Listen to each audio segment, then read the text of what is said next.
관련된 얘기는 뭐 성경에 나오지 않는데요. 이제 그러고 나서 이제 바로 딱 21장으로 넘어가면서 이렇게 표현이 강조가 3번이 되죠. 말씀하신 대로, 여호와께서 말씀하신 대로 하나님이 사라에게 행하셨고 사라가 임신을 하였다.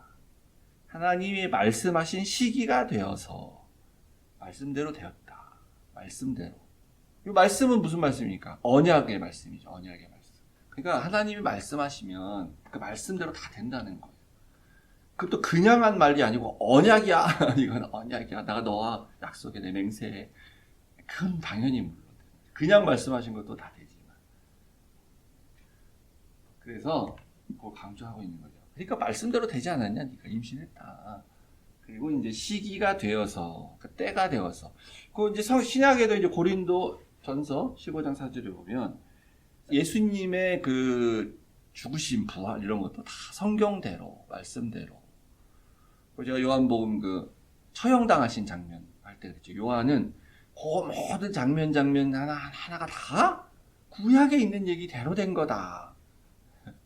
구약에 원래 그 구약 당시에는 전혀 그런 뜻을 쓴 것이 아닌데 그것이 다 예언의 말씀이었기 때문에 예수님이 십자가 처형당하는 그 순간에도 다 그렇게 돼서 된 거다. 라고 이제 그걸 요한은 정확히 보면서 쭉 나열을 하는 그 말씀을 드리지 않습니까? 그런 것처럼 이 말씀하신 것대로 다 된다는 겁니다. 또 시기가 되어서 이제 되었다. 하나님의 때.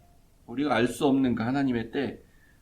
그건 우리가 맨날 잘 알죠. 하나님의 때는 우리의 때와 달라. 그래서 아직은 아니지만 믿어야 돼. 기다려. 뭐 이러면서 그래서 이제 하나님의 때가 되면 갈라디아 4장 4절 때가 참해. 때가 차야 돼. 때가 차. 하나님의 때. 그래서 그 400년 뒤에 땅을 주신다는 것도 하나님이 그랬잖아요. 아직 때가 이르지 않아서. 그들의 죄악이 아직 가득 차지 않아서 가나안 족속들의 죄가 지금도 죄인이긴 한데 내가 도저히 더 참을 수 없는 때가 되면 쫓아보내고 너에게 주겠다. 때 하나님의 때입니다. 아브라함이 그래서 이제 100세에 이삭이 태어나게 되는데 그 남자도 이제 여자는 생리를 더 이상 못하면 당연히 애를 못 갖지만 남자도 그 이제 생식 기능이 여전히 있다 할지라도 이제 노인이 되면 당연히 뭐 못하겠죠 기능을. 그리고 또 기능을 하더라도 제가 그냥 들은 바에 의하면 이제 그 남자의 그 정액이 너무 약하면 나이가 들어 당연히 약해질 거 아니에요. 그러니까 부인과의 관계는 가질 수 있지만 그게 너무 약하면 임신은 안 된다 그러더라고요. 그러니까 약하면. 물론 그게 이제 남자는 좀 다르게 해서 무슨 막 아주 노인네인데 막 젊은 여자랑 만났을 때 애를 낳고 막 그런 게 이제 가십거리로도 많이 나오긴 하지만 어쨌든 그러니까 그 더 이상 넘어가면 안 되는 거죠 남자도.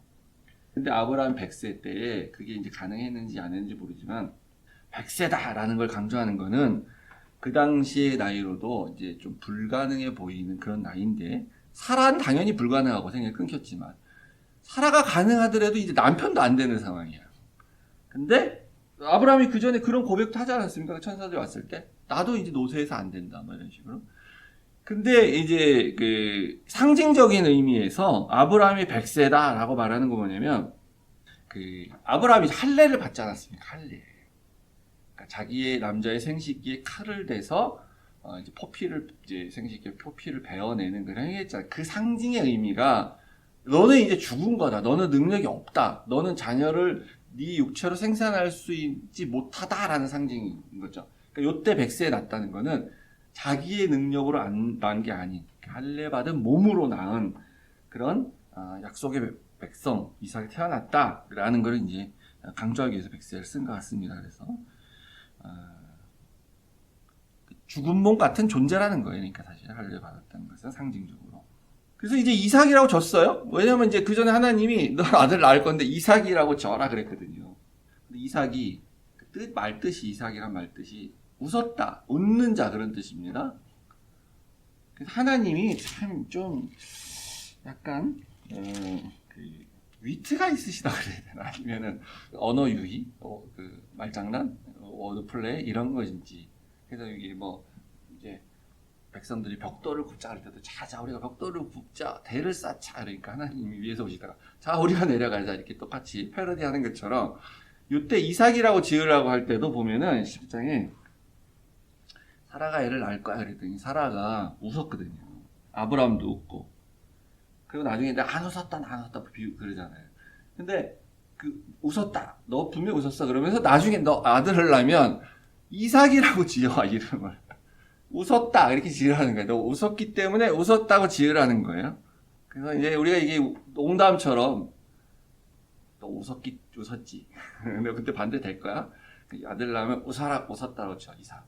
그럼 그 아들 볼 때마다 내가 그때 웃었지 막 하나님 뭐 이런 생각을 하는 그런 것처럼 이렇게 보이지만 이건 좀 다른 의미도 있는 것 같아요. 이삭이라고 줬어요. 웃었다라는 뜻으로. 근데 6절에 그래서 자기 스스로 그렇게 고백합니다. 애를 이제 낳아서 사라가 이르되 하나님이 나를 웃게 하셨다. 진짜로. 그때는 어이가 없어서 웃었는데 지금 애를 낳아서 너무 좋아서 웃는 거예요. 너무 좋아서 이제는 진짜 날 웃게 하셨구나. 그래서 이 이삭이 약간의 조롱의 이름처럼 보였지만 지금은 이제 얘를 볼 때마다 웃음이 나오는 기쁨의 그 이름이 되는데 이게 약속의 자손인데 이름이 웃음이야 웃음. 이삭이 약속의 자손인데 근데 뭐라 그러냐면 듣는 자가 다 나와서 함께 웃으리라 라고 말하죠. 그러니까 이제 당연한 말이긴 해요. 그 다 많은 종들이 있는데 우리 여주인 사라가 애를 못 낳아가지고 그냥 얼마나 그 종들도 괴로웠겠습니까? 걱정과 동시에 여주인이 애를 못 낳으니까 얼마나 피곤했겠어요.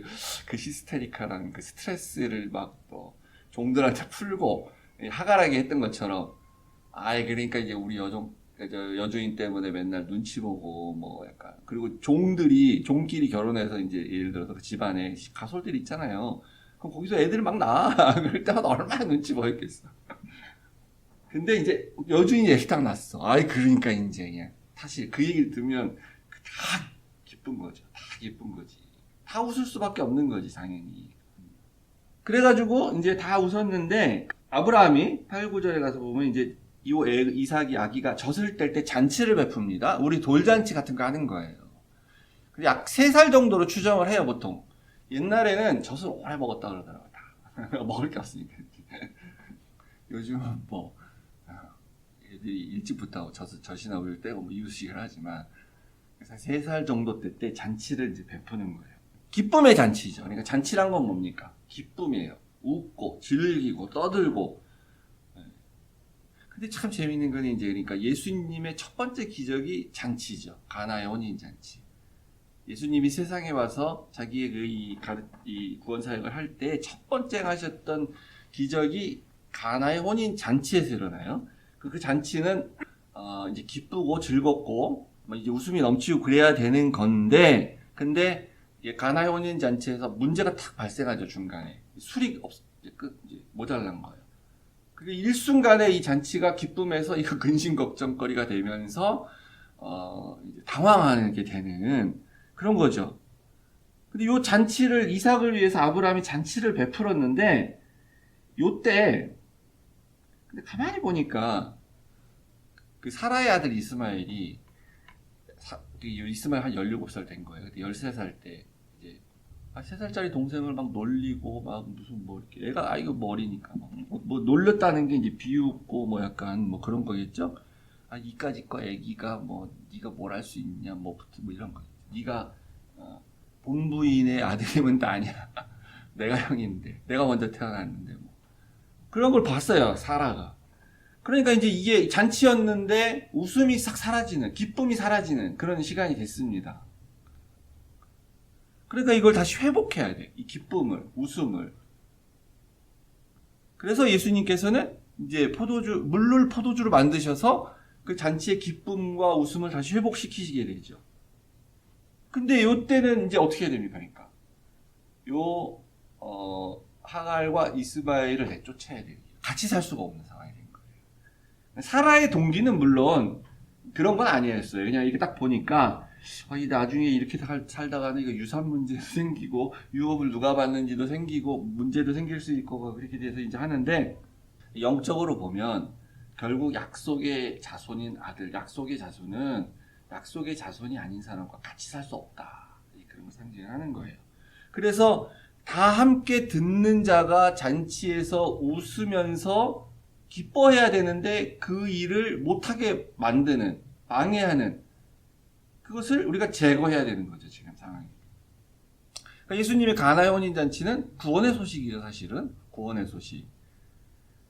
그러니까 이삭이 웃음이라는 이름을 가진 이삭이 태어난 사실은 똑같은 의미를 가져요. 우리에게 구원의 소식이에요. 이제 이 이삭을 통해서 만들어지게 될 하나님의 영적 자손들, 거기에 우리가 들어가게 되는데, 결정적으로 물론 이제 아브라함의 자손이기도 하지만 이삭의 자손인 예수님이 오셔서 그분의 구원의 소식을 들을 때 우리가 웃는 거예요. 웃게 되는 거죠. 웃는 거지. 근데 그 웃음을 중단시키는 그 사람들이 있는 거죠. 세상 사람들. 비웃는. 아휴, 저 바보 같은 인간들. 뭐가 좋다고 저렇게 웃고, 저러고 살지? 아유, 저 예수 믿는, 아유, 저것들. 이렇게 비웃는. 우린 막 웃어 좋은데, 제정신 아니야. 이런 얘기 되는 거예요. 그래서 이제 갈라디아서에서 사장에 그런 얘기를 하잖아요. 하갈의 아들, 사라의 아들이 있는데, 그 여종과 그 아들을 내어 쫓으라 하지 않았냐. 이 영적 싸움이다. 이것이 바로. 그러니까 이게 인간적인 도리로서는 지금 사라가 어떻게 그러냐.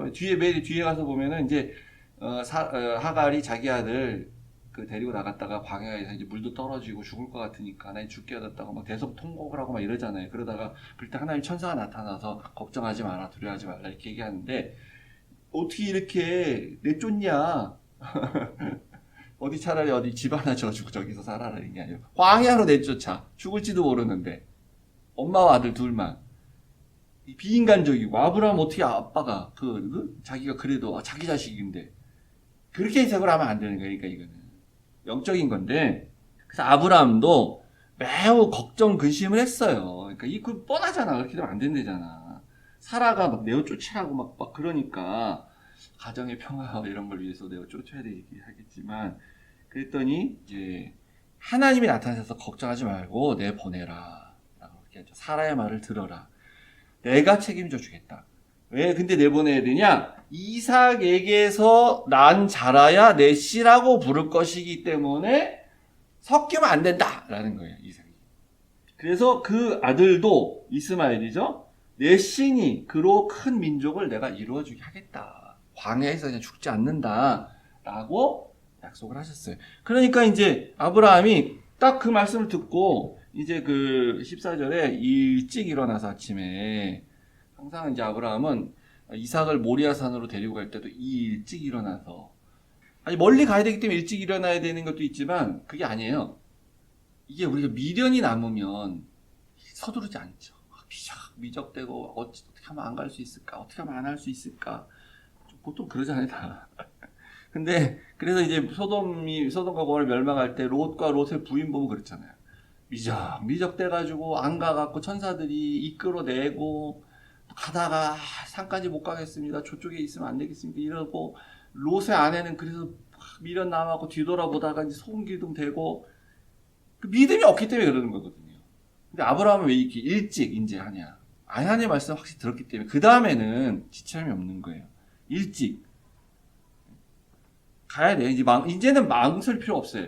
시간 지체하면 오히려 의심만 생겨. 더 괴로워. 그러니까 빨리 믿음이 확실히 이렇게 응답 받았고 믿음이 생기면 이제 일찍 순종해야 된다 라는 거예요. 근데 이제 어쨌든 간에 이렇게 이 이스마엘도 이렇게 하나님께서 큰 민족을 이루게 하시고 하는데, 이제 좀 약간의 불순종, 약간의 불신앙, 좀 못 믿어서 한 우리의 인간적인 생각으로 인해서 했던 어떤 행위, 이런 거는 결과는 좋지는 않아요. 나중에 언젠가는 갈등과 근심이 생길 수밖에 없는. 그래서 이제 사라가 하갈하고 계속 갈등했던 것처럼 자기가 하갈을 첩으로 들여놓고 하갈 때문에 그냥 그랬죠. 막 이렇게 스트레스 받고. 그다음 또 이스마엘, 그래서 하나님이 그래서 어떻게 이스마엘도 챙겨줘야 되고, 그러니까 이스마엘도 죽이면 안 되니까 이렇게 했더니 이스마엘의 후손이 이제 누굽니까? 이게 팔레스타인 사람들 지금 아람 민족. 그러니까 이것이 지금 그렇게까지 해석할 건 없는데, 요때 아브라함의 요 행위로 말미암아 지금 이스라엘과 중동이 싸우고 있고, 나지 말아야 될 뭐 족속이 나고 뭐 이렇게 했다는데 그거는까지는 아닌 것 같고, 그렇다고 그렇게 되겠어요? 그건 아니지. 하여튼 이제 우리 좋지 않다. 이제 마지막 21장의 뒷부분을 보고요. 그래서 하나님한테 이스마엘과 이제 하갈도 이제 나타나셔서 보여주세요. 그리고 좀 시간이 좀 지난 것 같습니다. 22절에 보시면은 아비멜렉과 그 군대 장관 비골이라는 사람이 이렇게 와서 아브라함한테 이렇게 말합니다. 야, 내가 가만히 보니까 둘이 먼저 이렇게 얘기했겠지. 아유, 왕이시여.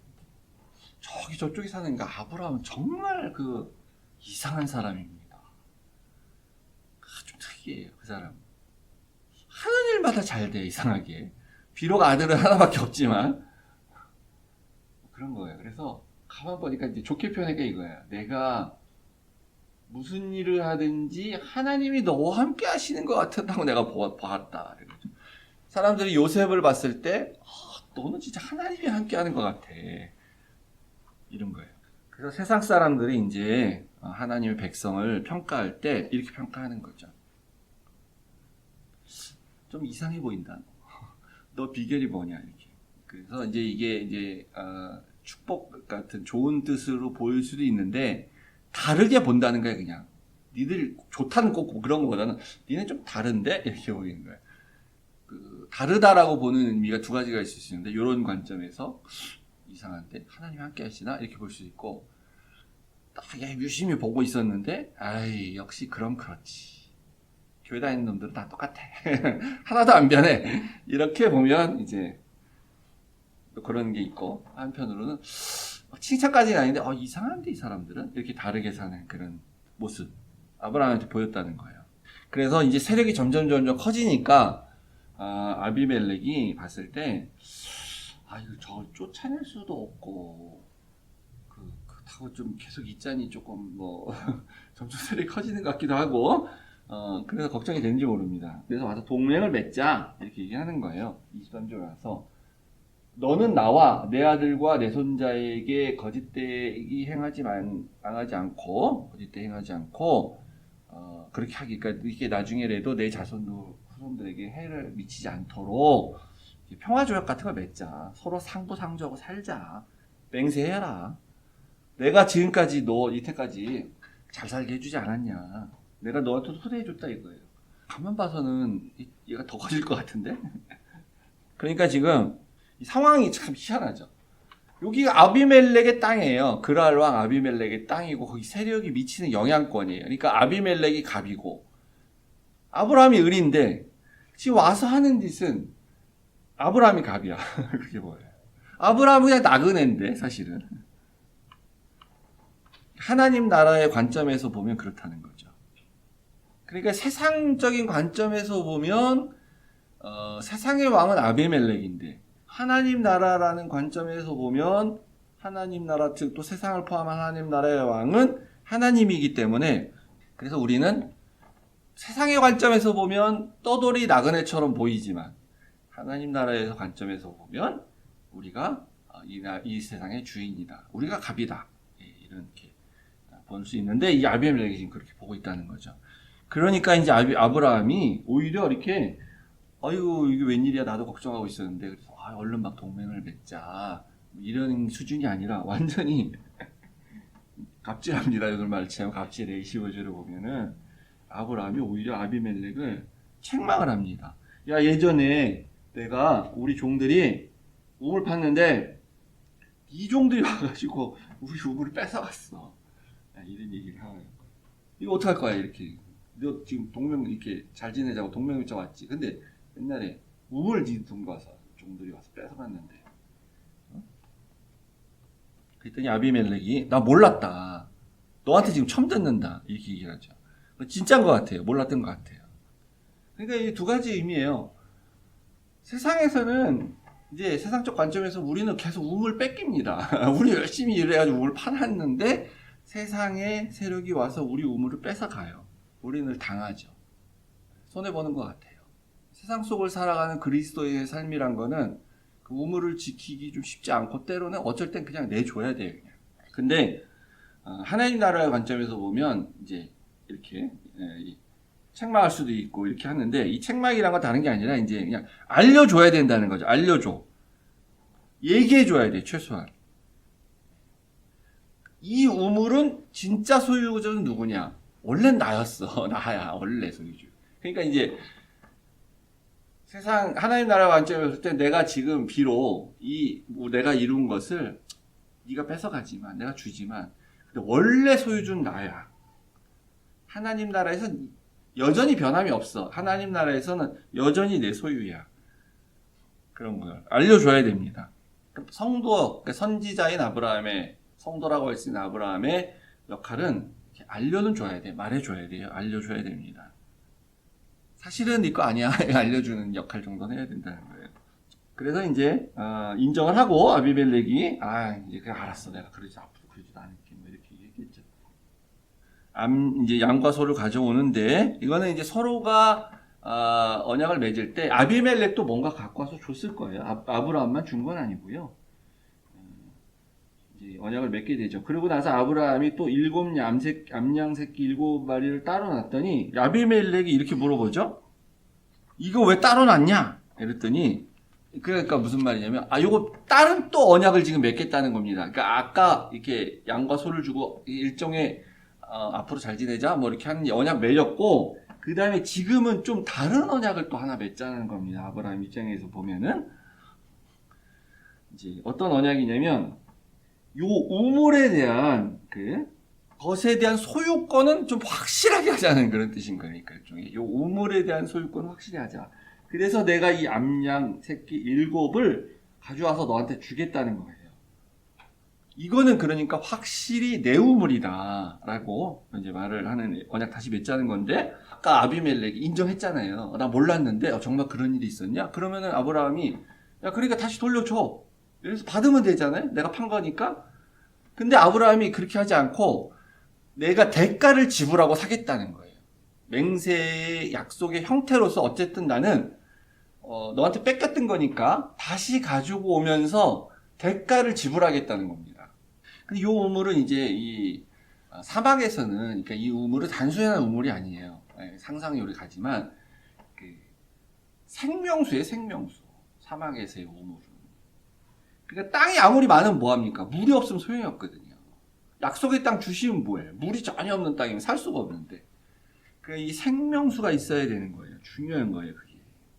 그러니까 생명수는 말 그대로 우리 살리는 건데 예수님께서 그러지 않았습니까? 내가 생수의 강이니 생명수니 나한테 와서 마셔라 이렇게 얘기하잖아요. 생명수. 그럼 나한테 와서 마시는 생명수에 대해서 예수님이 공짜로 주시는 건데 당연히 우리한테 뭐 물값 받고 주시는 거 공짜로 주시는 건데 예수님이 그 생명수를 주시기 위해서 본인은 대가를 치르셨잖아요. 그 아브라함이 공짜로 받은 게 아니라 대가를 주고 이렇게 취한 요 우물 요거는 하나님께 속한 것 그리고 나에게 속한 건데 여기서 대대로 생명을 공급하는 물이 나올 거야. 이건 내 거야. 하나 낼 거야. 라고 하면서 이 언약을 다시 맺는 겁니다. 그래서 그 우물을 이제 부엘세바라고 그 지역을 또 부엘세바라고 하고 그 우물도 아마 부엘세바라고 불렀을 것이에요. 이게 이제 이런 뜻이에요. 부엘이 우물이고 세바가 7이라는 뜻입니다. 그러니까 이거 다른 말로 풀면 7 우물이라는 거예요. 우물이 7개가 아니고 양 새끼 7마리를 줬기 때문에 그 우물이에요. 그걸 대가로 산 우물이기 때문에 맹세의 상징으로. 그리고 나서 아브라함이 여기다가 33절 보시면 에셀나무를 심었다 그랬죠. 에셀나무를 심어서 그걸 이제 이 나무를 볼 때마다 여기가 맹세 맺은 그 우물이야. 이거 내 거야. 이렇게 했다는 겁니다. 근데 이 에셀나무가 뭐냐? 이게 저도 이제 성지순례를 예전에 월세 갔다 왔지만 20년 전에 20년 더 됐나? 이 성경적으로 이런 걸 좀 다 공부하고 알고 가요. 이게 에셀나무구나 이렇게 올 텐데 뭔지도 모르고 그냥 사막이니까 큰 나무가 당연히 없을 거 아니에요. 나무들이 사막이 뭐 많겠어요? 잘 없겠지. 근데 요게 유일까지 아닌지 모르겠는데 사막에 큰 나무가 있는데 요게 에셀나무입니다. 요 나무예요. 현재 사막에서 보기 드물게 큰 나무예요. 한 3, 40m까지 자라고 이렇게 울창하게 이렇게 생기는. 이제 다른 이제 나무 보면 예를 들면 이런 거에 에셀나무에 이렇게 그늘이 이렇게 펼치고. 그래서 요게 이제 어떻게 요 나무는 이렇게 크게 자라냐? 이게 뿌리가 한 3, 40m, 깊은 막 100m까지 내려간대. 그러니까 땅속 밑에 있는 물을 빨아들이는 거예요. 그러니까 요 배우 부엘세바라는 우물 옆에다 딱 심었으니까 그 밑에 수분이 있을 거 아니에요. 소맥이 잘 자랐다는 거겠죠. 그럼 요 에셀 나무는 이제 나그네들한테 쉼터가 되고 이제 거기 방문하는 나그네들 쉬고 안식을 누리는 그런 나무 그늘이 주어지고 그것도 옆에 우물도 있고 뭐 이제 그런 거죠. 근데 여기서 심고 그 다음에 33절에 아브라함이 여기서 하나님 여호와의 이름을 불렀다. 그리고 우리가 그때 앞에서도 봤지만 여호와 하나님의 이름을 불렀다라는 거는 예배드렸다는 거거든요. 예배드렸다. 하나님을 경배하고 보통은 제단을 쌓고 예배를 불렀다 이러는데 요 나무에서 불렀다라는 거예요. 요 나무에서 요 나무 밑에서. 그러니까 여기서 하나님의 통치하심, 하나님의 역사하심을 이제 구하고 하여튼 예배를 드리는 건데 이제 요 뒷부분은 뭐 이렇게 연관은 저는 있다고 생각됩니다. 은혜도 되고 신학적으로 꼭 안 맞을 수는 있어요. 당연히 사실은. 셀나무가 어디 나오냐면 여기 사무엘상 22절에 한 번 더 나오는데 뭐 다른 데 군데군데 있습니다. 사울이 다윗을 도망간 다음에 다윗을 죽이려고 추적하러 돌아다니고 하다가 다윗이 어디 있다는 소리를 듣고 왔는데 그때 이제 기다리면서 여기 에셀 나무 아래에 이렇게 사울이 있게 돼. 사울 왕. 그리고 신하들도 이제 그 밑에 이렇게 있고 됩니다. 신하도 있고. 그리고 사울은 손에 단창을 이렇게 들고 다윗을 죽여야 되겠다는 불안감에 왕이 보통 자기가 칼 갖고 다닐 필요는 없는데 들고 있었기도 해요. 근데 어쨌든 왕으로서의 자기가 전쟁을 하든 뭐 다윗을 죽이든 이렇게 자기의 왕권을 나타내고 통치를 하겠다는 표시로서 들고 있는 거죠. 그러니까 하나님의 눈에 보이는 일단 땅에서 진정한 하나님 나라는 아니지만 이 지상 가운데서 어쨌든 눈에 보이는 하나님이 왕이 직접 돼서 통치하신 나라로 세워진 나라 이스라엘인데 그 이스라엘에 왕이 없었죠. 사사들이 다 됐어요. 하나의 왕이니까. 근데 하도 왕 달라 그러니까 하나님이 허락하신 왕이 사울이에요. 초대왕. 하나님의 대리자예요. 이 사울을 보면 하나님을 보여야 되는 대리자예요. 사울이 그걸 행해야 되는 거고. 사울이 행하는 건 하나님이 행하는 것과 같은 거예요. 타락했잖아요, 비록. 타락 전엔 당연한 거고. 그러니까 하나님 왕권을 드러내는 거죠. 요 에셀나무 아래에서 하나님의 통치가, 하나님의 주권이 지금 뭔가 이렇게 행해지고 있는 그런 모습이라고 우리 볼 수 있는 거죠. 상상이죠. 소설가들이 소설을 쓰면 이제 이거 스토리를 이렇게 쭉 만들어서 이렇게 만들어야 되는 건데 우리는 이 정도로 간단하게 그냥 이렇게 드라이하게 이제 보는 건데 그런 나무 아래에서 사울은 물론 이제 폐역해서 이렇게 폐위되지만 그리고 나서 이제 이 사울이 나중에 죽죠. 근데 사울의 시체를 가져다가 그의 뼈를 또 바디일 수도 있고요. 어디다 묻냐면 그 에셀 나무 아래에 이렇게 장사를 한다라는 구절이 있어요. 마지막 사무엘상의 마지막 절. 이 사무엘 시대가 끝난 걸 말하는데 마지막에 하나님의 통치를 시작을 상징했던 사울이 에셀 나무 아래에서 하나님 왕권을 행하고 그리고 죽었어. 비록 타락해서 폐역해서 하나님의 심판을 받았죠. 그리고 그 끝도 에셀 나무에서 끝나죠. 거기 묻힘으로. 그러니까 하나님 나라, 우리 창세기를 우리가 하나님 나라의 관점에서 본다고 말씀드리지 않았습니까? 그때 여기서도 하나님 나라가 보이는 것 같아요. 에셀 나무에서도. 요 나무 아래서 시작해서 요 나무에서 끝나고. 그러고 아브라함은 그것을 전혀 아브라함 물론 생각하지 않았지만 에셀 나무라는 걸 꼭 심어가지고 여기에 하나님의 나라가 시작된다는 걸 자기도 모르는 사이에 보여주고 그 에셀 나무 거기 왜 실었냐? 여기 생명수 그 우물, 아브라함이 판 우물, 그 신약에서 예수님이 말씀하신 생수, 나에게 와서 마시라라는 생수. 사막에서의 생명수인 우물.